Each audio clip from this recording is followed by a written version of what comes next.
Baik, selamat pagi untuk kita semua. Bagaimana kabarnya pada pagi hari ini? Mudah-mudahan kita semua dalam keadaan baik, dalam keadaan sehat. Hari ini kita akan belajar firman Tuhan dari Mazmur pasal 1.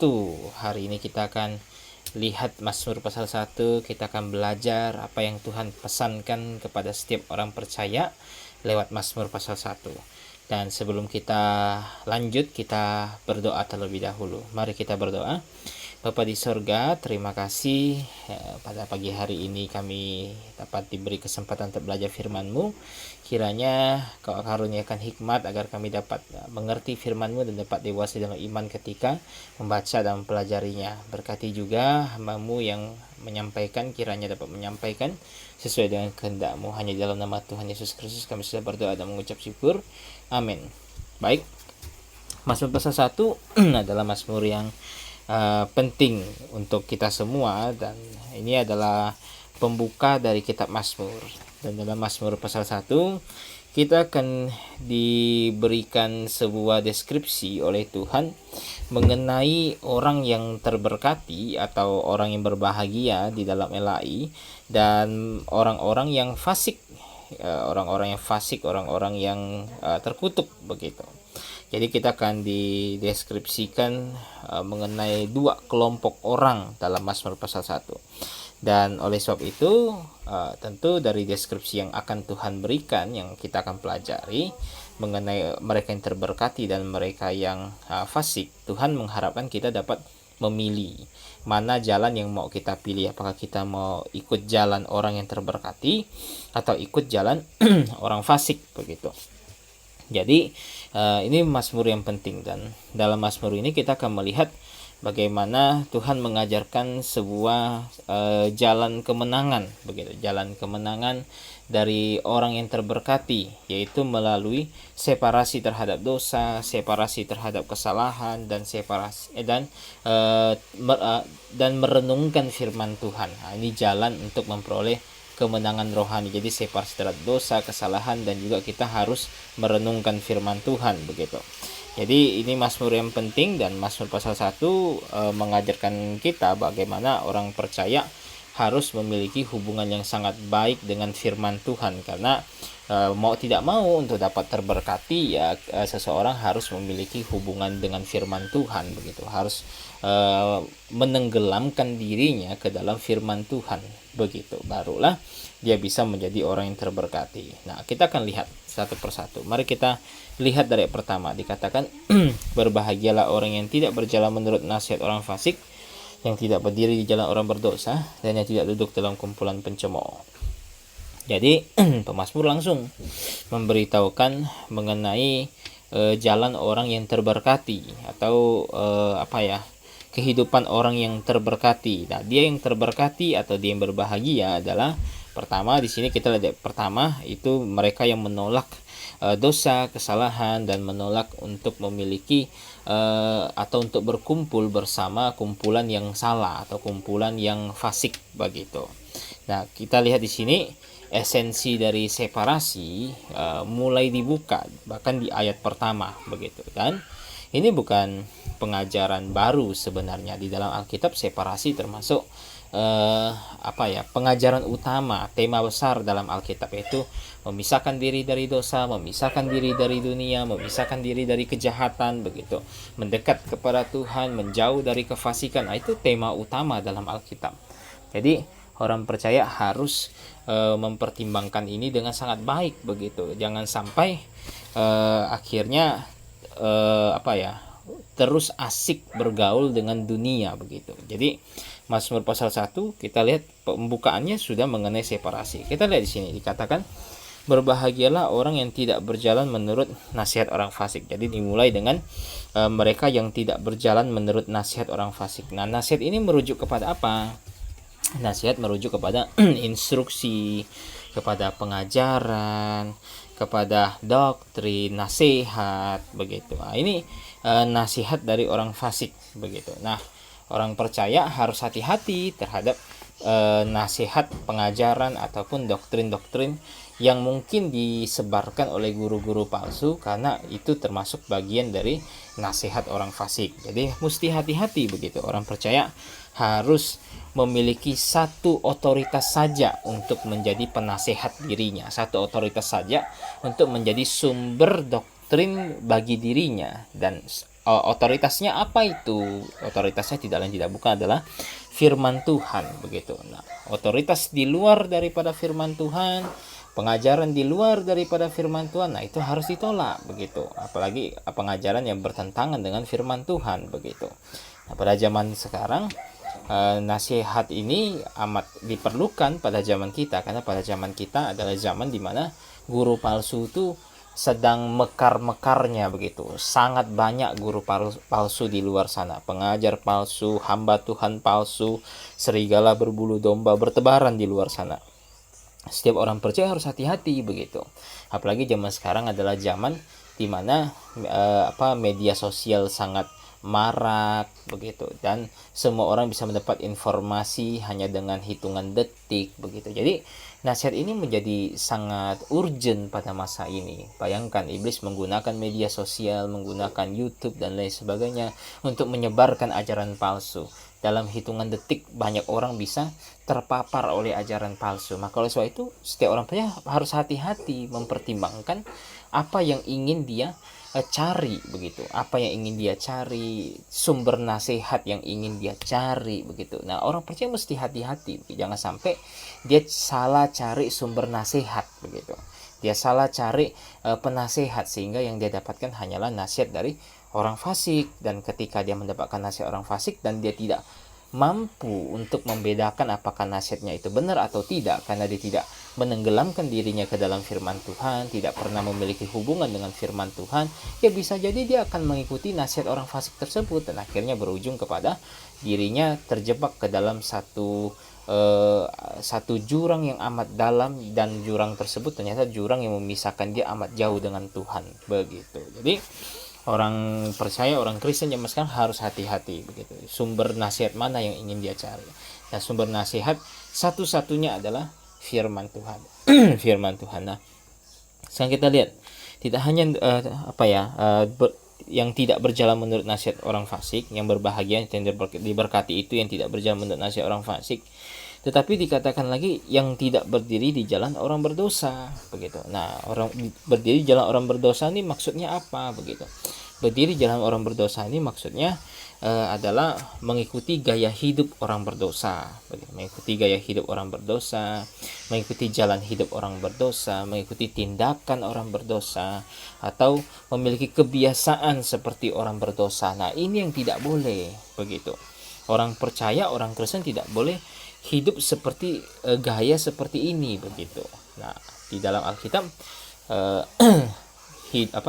gaya hidup berdosa, gaya hidup duniawi, gaya hidup yang fasik itu dideskripsikan dan diringkas oleh Tuhan di dalam 1 Yohanes 2:16. Dalam 1 Yohanes 2:16 dikatakan apa di situ? Coba kita lihat ya. 1 Yohanes 2 ayat 16. Sebab semua yang ada di dalam dunia, yaitu keinginan daging dan keinginan mata serta keangkuhan hidup, bukanlah berasal dari Bapa, melainkan dari dunia. Jadi Tuhan dengan sangat jelas berkata bahwa kebiasaan hidup orang berdosa, gaya hidup orang berdosa hanya terdapat ke dalam 3 hal ini saja, yaitu keinginan mata, keinginan daging, dan keangkuhan hidup. Dan orang percaya tidak boleh memiliki gaya hidup seperti ini begitu.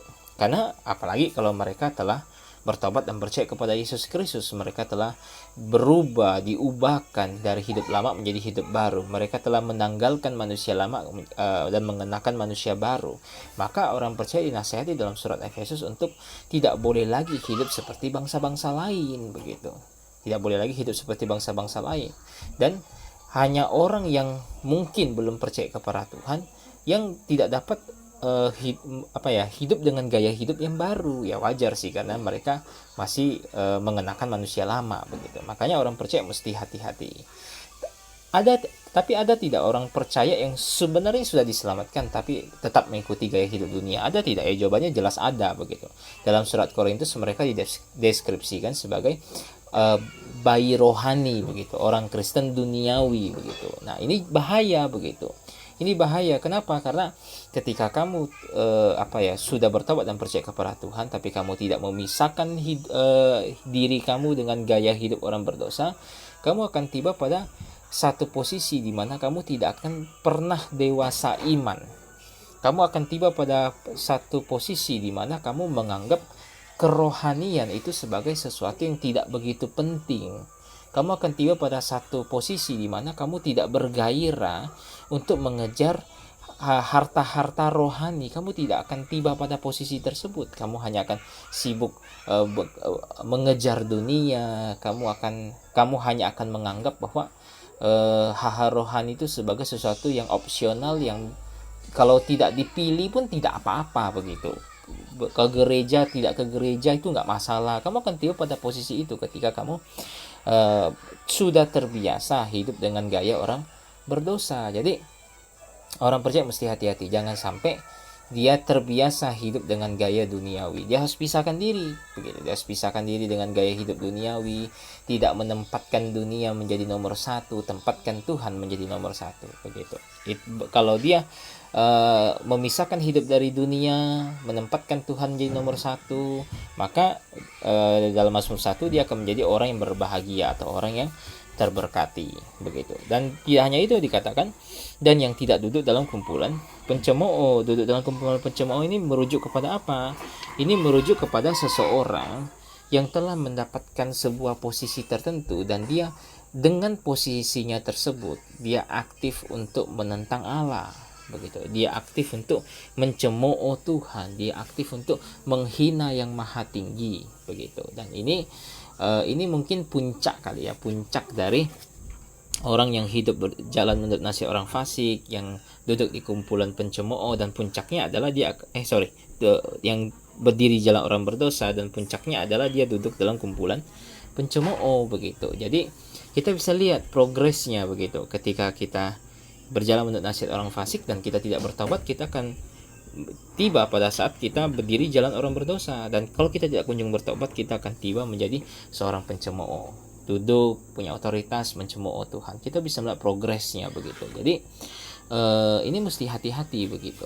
Dan pada zaman sekarang ada banyak orang yang duduk dalam kumpulan pencemooh. Dia punya otoritas untuk menghina yang maha tinggi begitu. Dan ini banyak dilakukan oleh orang-orang atau guru-guru palsu dalam kekristenan begitu. Mereka sekolah teologi, sekolah tinggi-tinggi, dapat S1, S2, S3, mereka menganggap diri mereka lebih pintar daripada orang lain. Mereka duduk di bangku otoritas sebagai dosen, sebagai pengajar, sebagai pendeta mungkin, atau sebagai hamba Tuhan di dalam sebuah gereja begitu, sebagai gembala, sebagai penginjil. Mereka punya otoritas itu, dan mereka mengajarkan kepada umat Tuhan, mengajarkan kepada jemaat pengajaran-pengajaran yang menentang yang maha tinggi. Misalnya mereka mengajarkan kalau Alkitab tidak dipelihara Tuhan seutuhnya begitu. Ada bagian-bagian yang bukan firman Tuhan, ada bagian-bagian yang tidak Tuhan pelihara,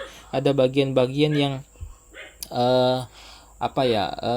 yang fiksi begitu, bagian-bagian yang tahayul begitu.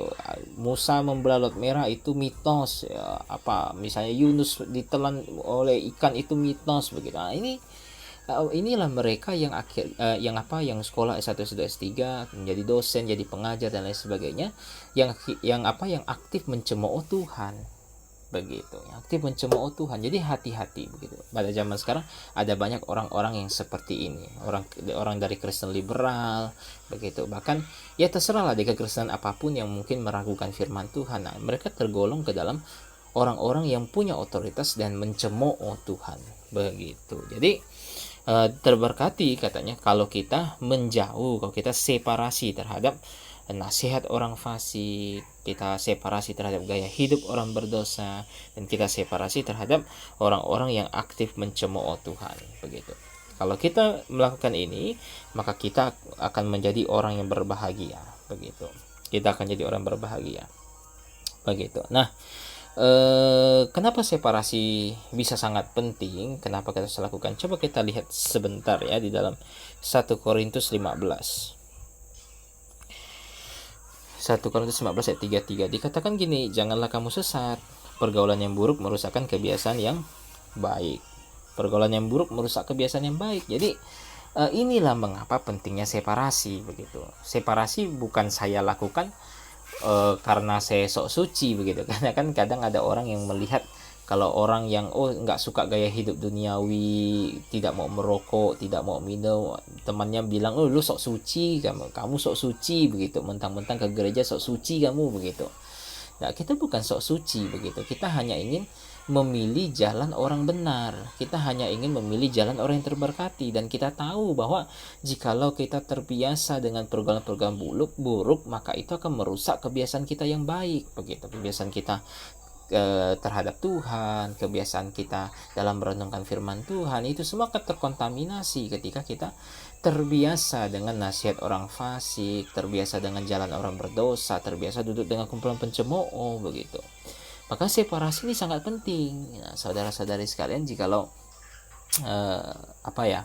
gereja tidak mengajarkan separasi dengan amat sangat, ya jangan heran kalau gereja mungkin ya pada awalnya berdiri dengan kokoh benar, tapi belakangan akhirnya menjadi hancur dalam pengertian fisik sih, tapi hancur dalam pengertian rohani, artinya runtuh secara rohani, terkhamirkan oleh ajaran-ajaran fasik dan lain sebagainya begitu. Makanya gereja tuh harus berhati-hati memisahkan diri dari yang salah, memisahkan diri dari yang salah, dari guru palsu begitu. Ini harus dilakukan begitu. Gereja nggak bisa berkata bahwa ya separasi nggak penting, yang penting kita bergandengan tangan dalam kasih untuk menginjil. Tidak bisa begitu. Itu kesalahan besar. Gereja tidak bisa bersatu padu menjaga kesatuan di dalam kesalahan, nggak bisa. Gereja hanya bisa bersatu di dalam kebenaran begitu.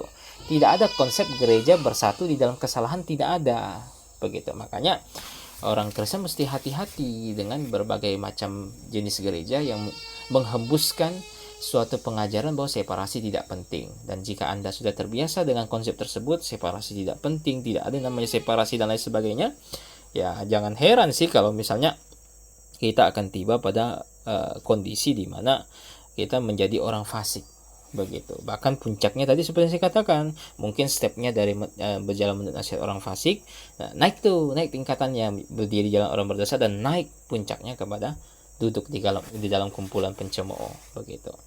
Nah, kita lihat ayat kedua. Dikatakan ayat kedua, tetapi yang kesukaannya ialah Taurat Tuhan, dan yang merenungkan Taurat itu siang dan malam. Nah, dikasih tahu lagi oleh pemazmur di sini begitu. Bukan hanya kita bisa terberkati, kita bisa menjadi orang yang berbahagia jika kita separasi, tetapi kita bisa terberkati dan menjadi orang yang berbahagia jikalau kita menjadikan Taurat Tuhan itu sebagai kesukaan, dan yang merenungkan Taurat itu siang dan malam begitu. Jadi ini termasuk jalan orang yang terberkati begitu. Ini kalau dalam Mazmur pasal 1 mungkin kita sebut sebagai jalan positif, artinya melakukan sesuatu. Kita harus menyukai Taurat Tuhan, mempelajari Taurat Tuhan, merenungkan Taurat Tuhan siang dan malam. Ini jalan positif, kita harus melakukan sesuatu. Kalau satu itu jalan negatif, artinya kita harus tidak melakukan sesuatu. Kita harus bukan tidak melakukan sesuatu sih, tapi kita harus menjauh dari sesuatu begitu. Kita harus meninggalkan dosa, kita harus meninggalkan kefasikan, meninggalkan dunia begitu. Mungkin kita sebut ini sisi negatif, menjauh. Dan ayat kedua sisi positif, kita harus melakukan sesuatu begitu, harus mendekat kepada firman Tuhan, merenungkan Taurat Tuhan siang dan malam dan lain sebagainya begitu. Nah, baik, kita kembali. Dikatakan tetapi yang kesukaannya ialah Taurat Tuhan. Jadi orang yang terberkati adalah orang yang punya hubungan yang intim, yang dekat dengan firman Tuhan begitu. Orang yang tidak memiliki hubungan yang dekat dengan firman Tuhan tidak mungkin bisa menjadi orang yang terberkati atau orang yang berbahagia. Nah, di sini disebut Taurat Tuhan, dan tentu ini akan meluas hingga sampai keseluruhan kitab di dalam Alkitab, 66 kitab. Yang 66 kitab ini katanya harus kita sukai begitu, supaya kita bisa menjadi orang yang terberkati. Dan bukti kesukaan pemazmur terhadap Taurat Tuhan itu apa? Buktinya misalnya dia di ayat kedua nih dikatakan tetapi yang kusukai ialah Taurat Tuhan. Ketika dia menyukai Taurat Tuhan, dia mengenal siapa itu Tuhan. Dia mengenal siapa itu Tuhan. Nah, ini adalah bukti bahwa dia menyukai firman Tuhan, adalah dia mengenal siapa Tuhan. Ya, di dalam pembelajaran Alkitab kan, ketika Anda semakin membaca mempelajari firman Tuhan, Anda akan semakin mengenal Tuhan, begitu. Anda akan semakin mengenal siapa Tuhan yang benar, begitu. Semakin Anda belajar mempelajari firman Tuhan, maka hubungan persekutuan Anda dengan Tuhan, pengenalan Anda akan Tuhan akan semakin bertambah dari hari ke hari, begitu. Anda akan semakin mengenal siapa Yesus Kristus, Anda akan semakin mengenal betapa besarnya kasih dari Tuhan kita. Anda semakin bisa mengenal bahwa betapa besarnya janji-janji yang Tuhan janjikan kepada kita, pengharapan-pengharapan yang pasti yang Tuhan berikan kepada kita, begitu. Itu akan terjadi jikalau kita belajar firman Tuhan, begitu. Kita akan mengenal siapa Tuhan. Jadi sebaliknya, kalau Anda tidak suka baca firman Tuhan, tidak suka belajar firman Tuhan, ya pengetahuan Anda akan Tuhan hanya akan sangat minim, begitu. Anda hanya tahu Tuhan ya sebatas bayi rohani saja, begitu. Anda tidak akan kenal Tuhan dengan pengenalan yang baru dari hari ke hari, begitu. Ini salah satu bukti bahwa pemazmur menyukai firman Tuhan adalah bahwa dia tahu itu adalah Tauratnya Tuhan. Dia semakin kenal itu siapa itu Tuhan, begitu. Nah, tidak hanya itu, dan bukti kesukaannya adalah dia merenungkan Taurat itu siang dan malam, begitu. Dia merenungkan Taurat itu siang dan malam. Nah, ini perlu digarisbawahi ini, begitu. Ini jadi peringatan keras, begitu. Saya percaya Mazmur 1 ditulis oleh Daud, begitu. Nah, pada masa Daud firman Tuhan yang tersedia tentu tidak sekomplit yang kita miliki, begitu. Tidak sekomplit yang kita miliki. Ya, di masa Daud paling yang sudah ada mungkin Taurat sudah pasti ada, begitu. Tapi di masa Daud tidak punya kitab Daniel, itu sudah jelas, begitu. Daud tidak punya kitab-kitab apalagi perjanjian baru, itu sudah pasti tidak punya, begitu. Perjanjian baru, begitu. Bahkan mungkin kitab-kitab ini tulis anaknya Salomo, mungkin bisa jadi dia tidak ada, begitu, dan bisa dipastikan dia nggak ada, begitu. Jadi beda dengan kita memiliki firman Tuhan yang komplit. Kita punya 66 kitab, beda dengan Daud. Tetapi sekalipun Daud tidak memiliki jumlah kitab yang komplit seperti yang kita miliki, tapi dia sangat mengasihi firman Tuhan tersebut, dan dia menghabiskan banyak waktunya untuk merenungkan firman Tuhan tersebut. Sekalipun dia raja, ya, begitu. Raja bukan pekerjaan yang nggak sibuk, begitu. Raja itu pekerjaan yang sibuk, begitu. Dia harus mengurus urusan pemerintahan, politik, belum lagi pergi perang dan lain sebagainya. Tapi dia menyebut dirinya adalah pribadi yang merenungkan Taurat Tuhan itu siang dan malam, begitu. Apalagi di Mazmur 119, ya, Mazmur 119 pun saya percaya yang nulis Daud, begitu. Nah, di Mazmur 119 kita bisa lihat bagaimana kesukaan Daud terhadap firman Tuhan, begitu. Nah, kita bandingkan dengan kehidupan kita pada saat ini, begitu. Ada banyak orang yang memiliki Alkitab dengan jumlah kitab yang jauh lebih komplit dibandingkan Daud, tetapi tidak mau membaca dan merenungkannya siang dan malam. Ya, dengan berbagai alasan sih, entah dengan alasan sibuk kerja, apalah, banyaklah alasannya. Intinya sih tidak punya waktu, begitu. Tetapi tadi saya katakan Daud sebagai raja, begitu. Itu bukan pekerjaan yang tidak sibuk, itu super sibuk, tapi dia masih memiliki waktu untuk merenungkan firman Tuhan. Bahkan disebutkan siang dan malam, begitu. Salomo, begitu. Salomo bukan orang yang nggak sibuk, begitu. Bahkan di dalam Taurat Tuhan sudah atur bahwa harus ada salinan Taurat, harus ada salinan perjanjian lama di samping raja, begitu, untuk dibaca mereka dan dipelajari oleh mereka, begitu. Tuhan sudah atur hukum untuk raja, begitu. Jadi tidak ada alasan saya sibuk, pekerjaan saya memakan banyak waktu dan lain sebagainya sehingga saya nggak bisa baca dan mempelajari firman Tuhan. Tidak ada alasan seperti itu, begitu. Setiap orang percaya punya tanggung jawab ini untuk mempelajari firman Tuhan siang dan malam dan menjadikan firman Tuhan itu kesukaan, begitu. Nah, perhatikan ya, jadi kita bisa jadi terberkati jikalau kita menjadikan firman Tuhan sebagai kesukaan dan merenungkannya siang dan malam.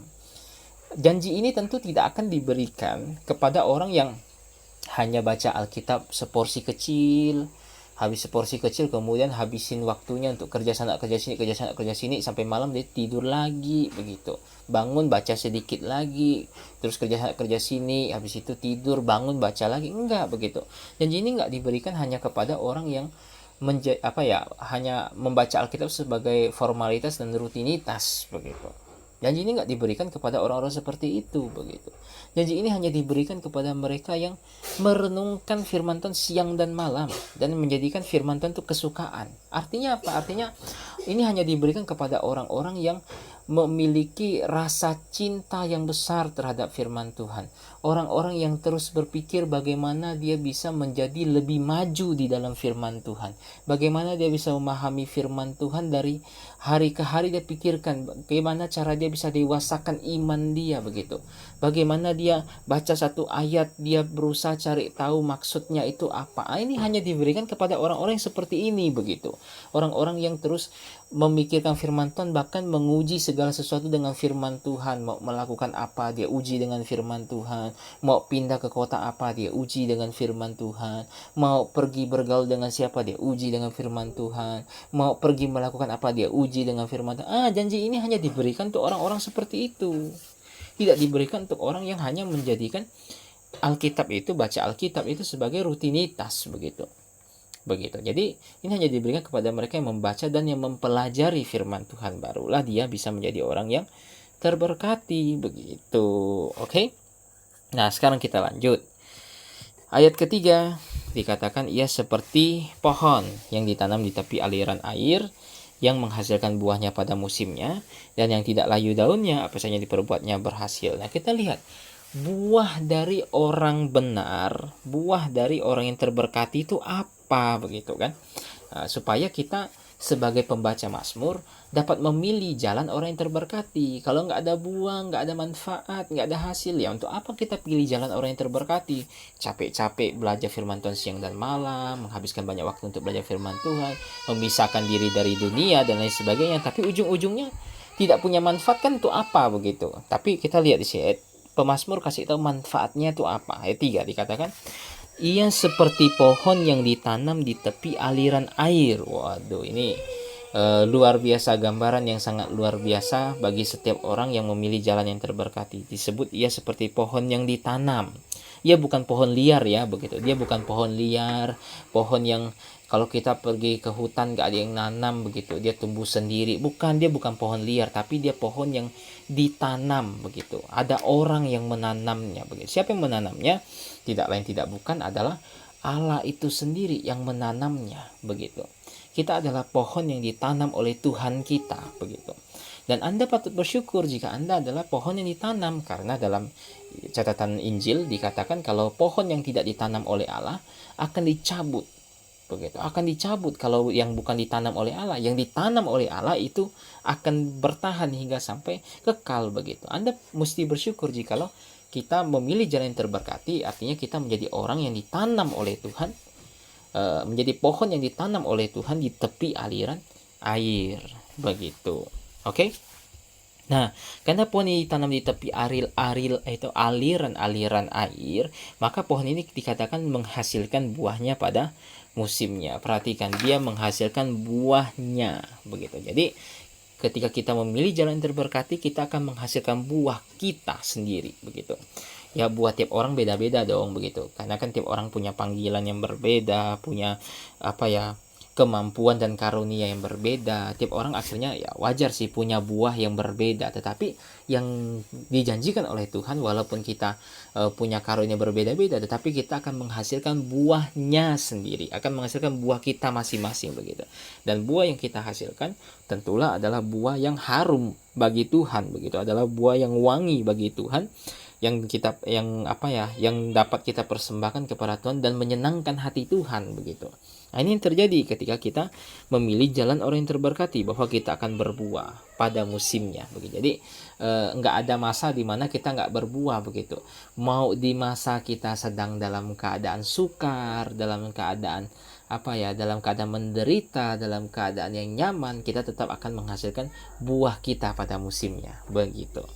Dan tidak hanya menghasilkan buah, tapi dikatakan daunnya tidak layu, begitu. Ini janji Tuhan bagi orang-orang yang terberkati, daunnya tidak akan layu, begitu. Ini tanaman yang super bagus ini, begitu. Tanaman yang nggak ada kuning-kuning daunnya, begitu. Daunnya indah, hijau, merata semuanya. Ini kita bisa lihat bagaimana Tuhan memberkati kita amat sangat, begitu. Ketika kita memilih jalan orang yang terberkati, Tuhan akan memberkati kita dengan kekayaan-kekayaan rohani, memberkati kita dengan kekayaan-kekayaan iman, memberkati kita dengan kekayaan pengetahuan dan lain sebagainya. Daunnya tidak layu, hijau terus, begitu.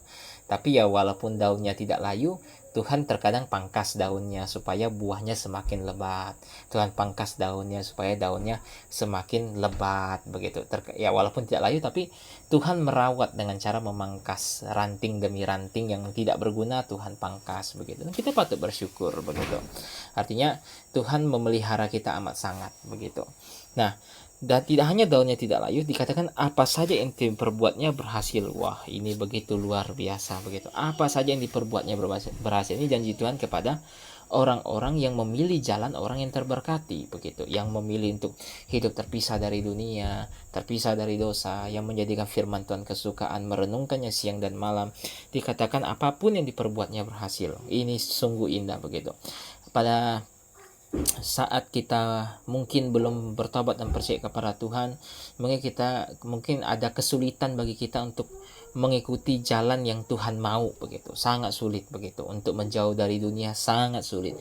Untuk menjauh dari dosa sangat sulit, karena dunia itu nikmat, Bapak Ibu Saudara sekalian. Dunia itu nikmat, begitu. Dan ketika kita belum memilih jalan orang yang terberkati, sulit sekali untuk meninggalkan itu. Bahkan bisa dikata bahwa mustahil bahkan untuk tinggalin itu, begitu. Tetapi ketika kita memilih jalan orang terberkati, apapun yang kita perbuat berhasil. Kita mampu untuk meninggalkan dunia, kita mampu untuk menjauh dari dosa, menjauh dari kelompok pencemooh dan lain sebagainya. Kita mampu, begitu. Kenapa? Karena kita memilih jalan orang yang terberkati, dan Tuhan janji bahwa kita akan berhasil, begitu. Kita akan berhasil, begitu. Kita akan berhasil dalam menuruti firman Tuhan dan lain sebagainya. Kita berhasil, begitu. Apapun yang diperbuatnya berhasil, begitu. Bahkan dalam pelayanan sekalipun, begitu. Dalam pelayanan, orang-orang yang mungkin belum lahir baru, belum diselamatkan, melayani Tuhan tentu sulit, sangat sulit, begitu. Bahkan cenderung gagal, begitu. Tapi ketika orang yang sudah memilih jalan orang yang terberkati, melayani Tuhan tuh menjadi sesuatu yang tidak sulit untuk dilakukan. Mereka berhasil di jalan yang mereka tempuh masing-masing, di jalan yang mereka ambil untuk melayani Tuhan. Mereka berhasil, begitu. Ini janji Tuhan kepada orang yang terberkati. Betapa luar biasanya manfaat yang kita dapatkan. Nah, sekarang ayat 4 kita lihat. Ayat 4, bukan demikian orang fasik, mereka seperti sekam yang ditiup angin.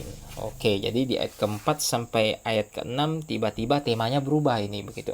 Di ayat pertama sampai ayat 3 temanya kan tentang orang yang terberkati, orang yang berbahagia. Dan di ayat 4 sampai ayat 6 ini tiba-tiba berubah menjadi tema orang fasik, begitu. Seperti saya katakan, di Mazmur 1 kita dideskripsikan, diperkenalkan dengan dua kelompok manusia, terberkati dan fasik. Kita harus pilih mana jalan yang mau kita tempuh, apakah jalan orang terberkati atau jalan orang fasik ini, begitu. Nah, jalan terberkati kita sudah lihat, dan sekarang kita lihat jalan orang fasik. Dikatakan mereka orang fasik ini seperti sekam yang ditiupkan angin, begitu. Ini apa ini maksudnya? Ini maksudnya adalah tidak ada nilai pada orang fasik, begitu. Tidak ada nilai pada orang fasik. Mereka seperti sekam, begitu. Dan seperti sekam ditiup angin lagi, begitu. Jadi tidak ada nilai pada mereka. Apapun yang mereka perbuat itu sia-sia semua, begitu. Apapun yang mereka perbuat itu sia-sia semua. Hanya akan ditiupkan oleh angin, begitu. Apa yang Salomo katakan dalam kitab Pengkhotbah?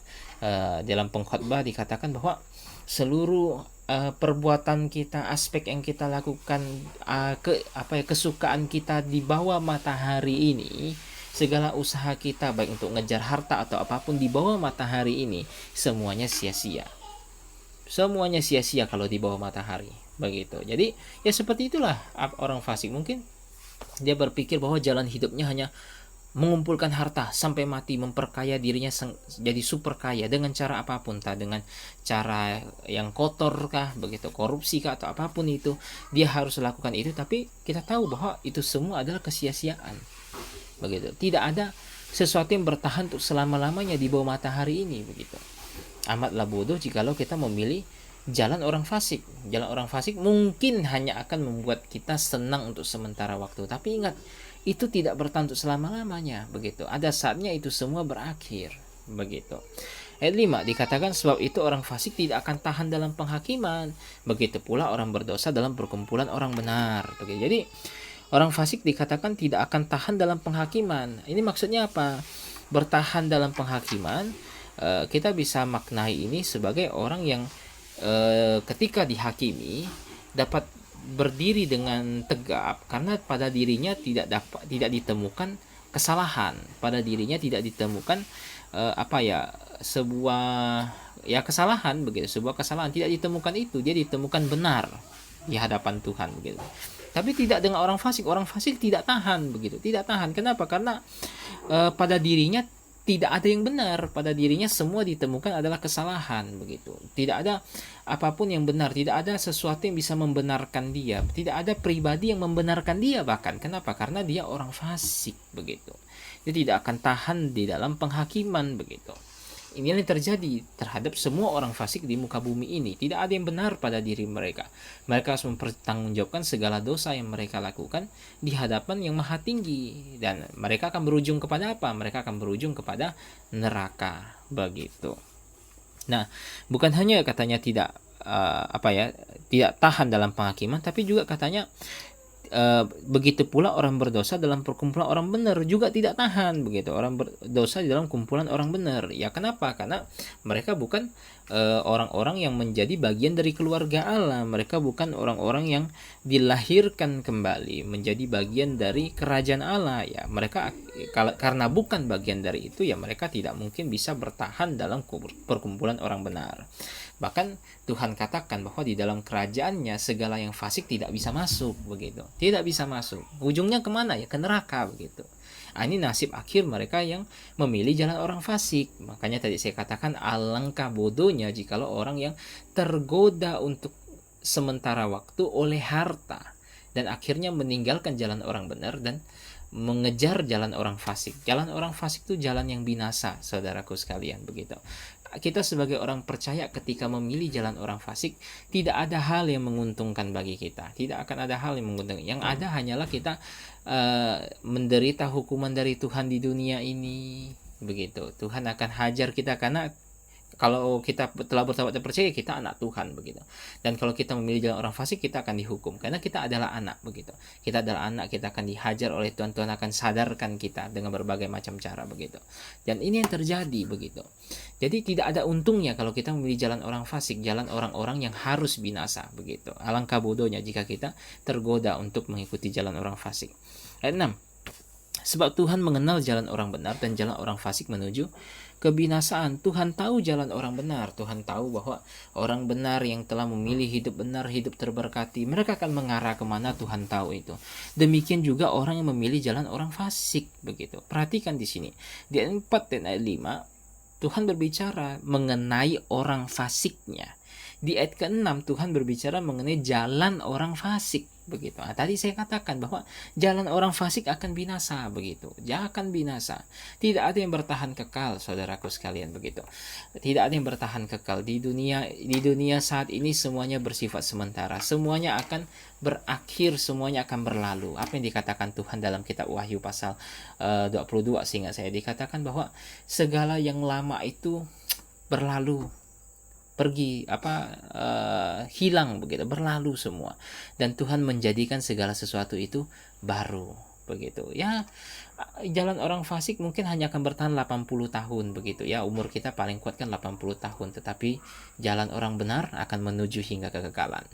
Jadi, saudaraku, dari Mazmur 1 kita harus pilih, kita mau jalan yang mana? Orang fasikkah atau orang benar? Jika pilih jalan orang benar, maka ada hal-hal yang harus kita lakukan. Kita harus menjauh dari dosa, kefasikan, kesalahan, dan kita juga harus merenungkan Taurat Tuhan siang dan malam, dan kita akan mendapatkan buah-buah yang indah kalau jika kita memilih jalan orang benar. Sebaliknya, kalau kita memilih jalan orang fasik, maka kita akan berujung kepada sesuatu yang buruk begitu, sesuatu yang tidak nyaman, sesuatu yang terkutuk bisa kita katakan. Jadi pilih salah satu jalan, dan saya harap tentu kita semua memilih jalan yang benar, yaitu jalan orang yang terberkati. Hari ini kita belajar Mazmur 1, dan mudah-mudahan minggu depan kita masih dapat belajar bersama firman Tuhan lewat channel YouTube ini. Dan sebelum kita tutup, kita berdoa dulu. Saya pimpin dalam doa. Mari kita berdoa. Bapa di sorga, terima kasih atas kasih-Mu, kami belajar firman-Mu, kami telah menggali kebenaran firman-Mu. Kiranya apa yang kami pelajari dapat menjadi kedewasaan iman bagi kami masing-masing. Terima kasih Bapa. Hanya dalam nama Tuhan Yesus Kristus kami sudah berdoa dan mengucap syukur. Amin. Baik, selamat pagi, salam Maranatha.